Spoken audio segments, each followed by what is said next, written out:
Punjabi singer Sidhu Moosewala हत्याकांड का मुख्य आरोपी गैंगस्टर लॉरेंस बिश्नोई इस वक्त पंजाब के मुक्तसर पुलिस की कस्टडी में है। लेकिन लॉरेंस बिश्नोई ने जैसे ही पंजाब के मुक्तसर में दस्तक दी, लॉरेंस बिश्नोई का एक और कांड सामने आ गया। लॉरेंस बिश्नोई गैंग के बदमाशों ने एक और व्यापारी की हत्या कर दी और बाकायदा सोशल मीडिया पर उसकी जिम्मेदारी ली है। तो क्या है इस खबर में और पूरी बातें, और साथ ही एक ऑडियो क्लिप भी वायरल हो रहा है सोशल मीडिया पर जिसमें रिंदा के नाम पर एक दहशत फैलाने की बात की जा रही है। तो इन सब बातों की चर्चा करेंगे और इस गैंग वॉर के बारे में बताएंगे कि आखिर ये गैंग वॉर जो पंजाब के जालंधर में हुई है वो आखिर लॉरेंस बिश्नोई ने क्यों अंजाम दिलवाया है। तो बने रहेगा वीडियो के अंत तक, और भी कई सारे अपराध की दुनिया की बातें बताएंगे आपको। नमस्कार, मेरा नाम है देवनाथ पांडे और आप देख रहे हैं BDF न्यूज की क्राइम सीरीज खलनायक, जिसमें हम आपको रोजाना सुनाते हैं अपराध की दुनिया की छोटी और बड़ी खबरें।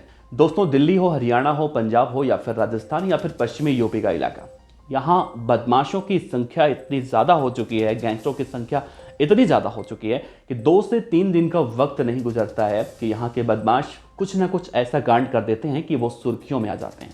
अभी हमने हाल ही में देखा राजस्थान के सीकर में कुख्यात गैंगस्टर राजू टेहट की किस तरह से हत्या कर दी गई, और इस हत्याकांड की जिम्मेदारी लॉरेंस बिश्नोई गैंग ने ली है। उसी लॉरेंस बिश्नोई गैंग ने एक बार फिर से पंजाब के जालंधर के नकोदर में एक बड़े हत्याकांड को अंजाम दिया है और इसकी बाकायदा सोशल मीडिया पर जिम्मेदारी ली गई है और ये भी कहा गया है कि बहुत जल्दी 2 से 3 लोग मारे जाएंगे। दरअसल संपत नेहरा, आप इस तस्वीर को ध्यान से देखिए, इसका नाम है संपत नेहरा। ये राजस्थान के चूरू जिले का रहने वाला है। लॉरेंस बिश्नोई गैंग का कुख्यात गैंगस्टर है, शूटर है। लॉरेंस बिश्नोई के साथ ये तब से है जब लॉरेंस बिश्नोई जराइम की दुनिया में एंट्री मार रहा था। तो संपत नेहरा ने इस कांड को अंजाम दिया। संपत नेहरा ने इस पूरे हत्याकांड की जिम्मेदारी ली है। दरअसल पंजाब के जालंधर के नकोदर में एक कपड़ा व्यापारी जिनका नाम टिम्मे चावला बताया जा रहा है, संपत नेहरा गैंग के बदमाश उससे लगातार रंगदारी मांग रहे थे। 30 लाख रुपए की रंगदारी मांगी जा रही थी और परेशान होकर जब पुलिस से इस बात की शिकायत की गई तो संपत नेहरा गैंग के बदमाश काफी ज्यादा भड़क गए और उन्होंने अब जान से मारने की धमकी दे डाली है। तो जिस टिम्मी चावला की हत्या की गई है उसके बाद सोशल मीडिया पर संपत नेहरा ने इस बात की जिम्मेदारी ली है।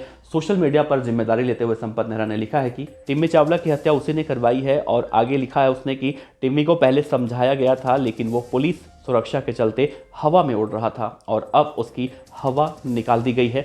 जिन लोगों को हमने धमकी दी है उन्हें भी पैसे देने होंगे, नहीं तो 2-3 लोग और टारगेट पर हैं और उनकी हत्या के लिए ये संपत नेहरा ने चेतावनी दी है। तो संपत नेहरा का आप ये सोशल मीडिया वाला जिम्मेदारी देखिए। साथ ही संपत नेहरा ने यह भी कहा है कि जितनी रकम रंगदारी की मांगी गई है उस सभी रकम संपत नेहरा गैंग के बदमाशों को दिया जाना चाहिए, नहीं तो संपत नेहरा 3 से 4 लोगों को और मारेगा। तो सोशल मीडिया पर इस गैंग वॉर के बाद एक ऑडियो क्लिप वायरल हो रहा है जिसमें संपत नेहरा गैंग के बदमाश इसी टिम्मी चावला जो मारा गया है इसके मौसी के लड़के से बातचीत करते हुए दिखाई दे रहे हैं, और अब ये कहा जा रहा है कि अगर तुम लोग पुलिस के पास चले ही गए हो तो आप इसका अंजाम भुगतने के लिए तैयार रहो। दरअसल कपड़ा व्यापारी जो टिम्मे चावला था, इससे एक सुरक्षा गार्ड मिला हुआ था और आपने देखा होगा पोस्ट में भी संपत नेहरा ने जिक्र किया है कि जब सुरक्षा पुलिस की मिली हुई थी तो हवा में उड़ रहा था। कुछ इस तरह की बातों का जिक्र किया गया है। दरअसल उसे सुरक्षा मिली हुई थी। सुरक्षा मिलने के बाद भी न सिर्फ टिम्मी चावला उस कपड़े व्यापारी की हत्या कर दी गई बल्कि उस सुरक्षा गार्ड जिसका नाम मनदीप बताया जा रहा है, मनदीप सिंह की भी हत्या कर दी गई। और अक्सर देखा जाता है कि जिस तरह से गोल्डी बराड़, लॉरेंस बिश्नोई, संपत नेहरा गैंग के बदमाशी कहते हैं कि हम बेगुनाहों को नहीं मारते, लेकिन ये कहीं ना कहीं कथनी और करनी में साफ साफ अंतर देखा जाता है। तो उस गार्ड को भी मार दिया गया, सुरक्षा जो जवान मौजूद था। लेकिन बड़ा सवाल उठता है कि व्यापारी टिम्मे चावला की हत्या करने के बाद भी गैंगस्टर उससे लगातार फोन करके उसके परिवार वालों से रंगदारी भी मांग रहे हैं, और इस बार जो रंगदारी मांगी गई है उसके मौसी के लड़के से मांगी गई है और ये कहा गया है कि तुम पुलिस के पास जा चुके हो, अब तुम सबकी खैर नहीं है। अब 20 लाख रुपए की बात पहले थी, अब मैं 30 लाख रुपए मांग रहा हूं और तुम्हें देना पड़ेगा।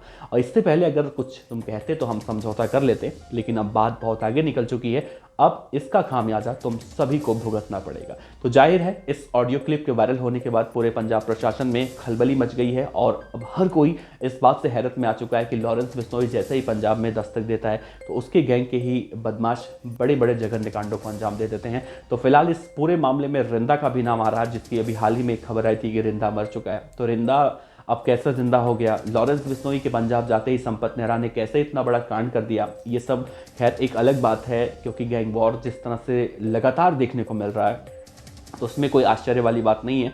आश्चर्य वाली बात तो ये है कि पंजाब की पुलिस सिद्धू मूसेवाला की हत्या के बाद जिस तरह से पंजाब में कहीं ना कहीं anti gangster task force STF Punjab की पुलिस, खुद भगवंत मान साहब जिस तरह से गैंगस्टरों पर शिकंजा कसने की बात करते हैं या फिर शिकंजा कसा भी जाता है। अभी हमने देखा था किस तरह से डीजीपी गौरव यादव मैदान में खुद उतरे थे और बड़ी कार्रवाई इन अपराधियों पर की गई थी। लेकिन इन सब के बाद भी पंजाब के गैंगस्टर डरते हुए नहीं दिखाई दे रहे हैं, खासतौर से लॉरेंस बिश्नोई गैंग के बदमाश। क्योंकि लॉरेंस बिश्नोई गैंग सिर्फ पंजाब, हरियाणा, दिल्ली, यूपी, राजस्थान में नहीं है, बल्कि अब उसका दायरा बहुत राज्यों में फैल चुका है और लॉरेंस बिश्नोई का गैंग अब कहीं ना कहीं सिरदर्दी बना हुआ देखा जा रहा है। वैसे इन सब में अगर सबसे आश्चर्य वाली बात देखें तो यही लगता है कि लॉरेंस बिश्नोई हो, संपत नेहरा, गोल्डी बराड़ या फिर जग्गू भगवानपुरिया, काला जथेड़ी, काला राणा, जितने भी इस गैंग के टॉप 10 की सूची वाले बदमाश हैं, सभी जेल के अंदर हैं गोल्डी बराड़ को छोड़कर। तो आखिर जेल के अंदर बैठकर ये बदमाश कैसे इस तरह की वारदातों को अंजाम दिलवा पाते हैं। फिलहाल अब इस हत्याकांड के बाद पंजाब पुलिस के हाथ पैर फूल चुके हैं और पंजाब पुलिस अब बदमाशों को पकड़ने की कोशिश कर रही है और ये टीम में चावला हत्याकांड अब कहीं ना कहीं एक नई सरदर्दी बनकर उभरने वाला है। तो फिलहाल संपत नेहरा के इस कांड को लेकर आपका क्या कहना है ज़रूर बताइएगा और जितना प्यार आप देते हैं अपना प्यार बनाए रखिए। आपका बहुत बहुत दिल से शुक्रिया। बने रहिए। नमस्कार।